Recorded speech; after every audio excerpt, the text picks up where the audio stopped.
Olá, queridos, como vocês estão? Tudo bem? Que a graça e a paz de Cristo sejam sobre a sua vida. Shalom! Aqui quem está falando é a Valéria Valença e eu convido você a acompanhar comigo no decorrer dessa semana os vídeos que estarão sendo postados aqui no canal. E o tema é Disciplinas Espirituais, Resultados Sobrenaturais. E para começar, hoje nós vamos falar um pouco sobre tocar a eternidade através da oração. Em 2 Coríntios 5,18, as Escrituras afirmam: ora, tudo isso provém de Deus, que nos reconciliou consigo mesmo por meio de Cristo e nos deu o ministério da reconciliação. Não há nada que possamos fazer para merecer essa reconciliação com o Pai. Antes disso, estávamos mortos sem esperança. Foi somente a graça de Cristo que nos proporcionou viver novamente. Essa graça, porém, não apenas nos salva, mas também nos educa a viver uma vida com sabedoria, justiça e devoção. Sabemos que toda semeadura, consequentemente, trará uma colheita. Isso é um princípio imutável em tudo que fazemos. Uma vida exercendo disciplinas espirituais, inevitavelmente, trará resultados sobrenaturais. Porém, sempre devemos nos lembrar que não há nada que possamos fazer para merecer o amor do Pai. Nossa disciplina diária em buscar conhecê-lo mais e mais deve apenas expressar nossa gratidão e amor a Ele. Que através desse devocional você possa experimentar que caminhar diariamente em intimidade com o Pai não é uma obrigação, mas sim um privilégio que somente os filhos têm. Para isso, fomos reconciliados, para que, onde Ele está,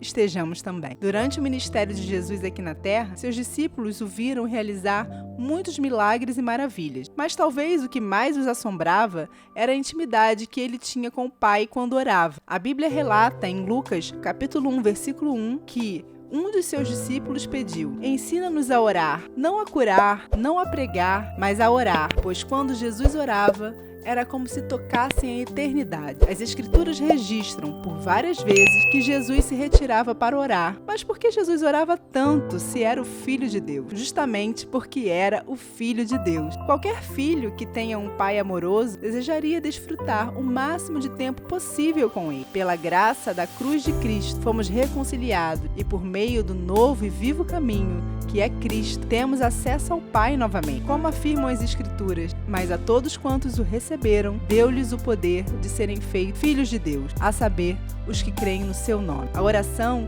não é algo simplesmente importante, é algo vital para a vida do cristão. Muito mais do que uma obrigação, devemos entender que a oração é um privilégio. Por meio da oração, os céus invadem terra, a vontade de Deus se torna conhecida e a presença do Senhor manifestada entre os homens. É sociologicamente comprovado que nos pareceremos com quem andamos. A convivência diária nos trará virtudes ou deficiências daqueles com quem investimos tempo e intimidade. Quando oramos, caminhamos com Deus, nos alimentamos do seu caráter e virtudes, deixamos quem éramos para sermos parecidos com Ele. Assim como Enoque, que andou com Deus e desapareceu, que possamos andar com Deus na intimidade da oração e desaparecer, para que quando as pessoas olharem para nós, só consigam ver a imagem de Cristo. Agora nós vamos falar sobre saudades do noivo. Jejum. Quando Deus estava criando o Éden, antes de formar o homem, ele já havia criado todo o sustento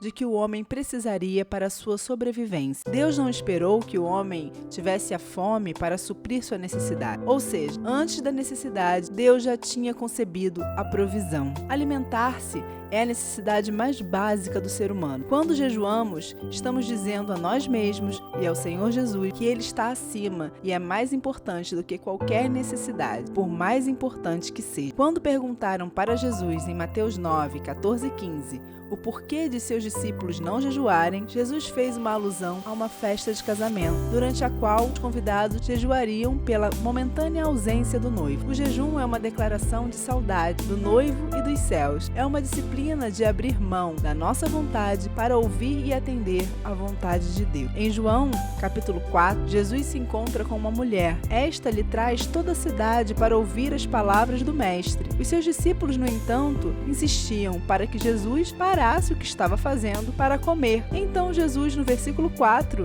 lhes diz: a minha comida consiste em fazer a vontade daquele que me enviou e realizar a sua obra. Jesus não estava dizendo que nunca mais precisaria comer, mas estava dizendo, em outras palavras, que o que o sustentava e supria a sua necessidade não era a comida natural, mas cumprir a vontade de Deus era seu sustento e prioridade. Quando jejuamos, somos fortalecidos para cumprir a vontade de Deus, que é boa, agradável e perfeita. Jejuamos para dizer que, ainda que esse mundo seja encantador, nossa satisfação plena está em ganhar a Cristo e ser achado nele. Espero que você tenha sido abençoado por esta palavra, que o Eterno abençoe você e que você acompanhe os próximos vídeos, a continuação desse tema, disciplinas espirituais, resultados sobrenaturais. Fiquem na paz. Shalom.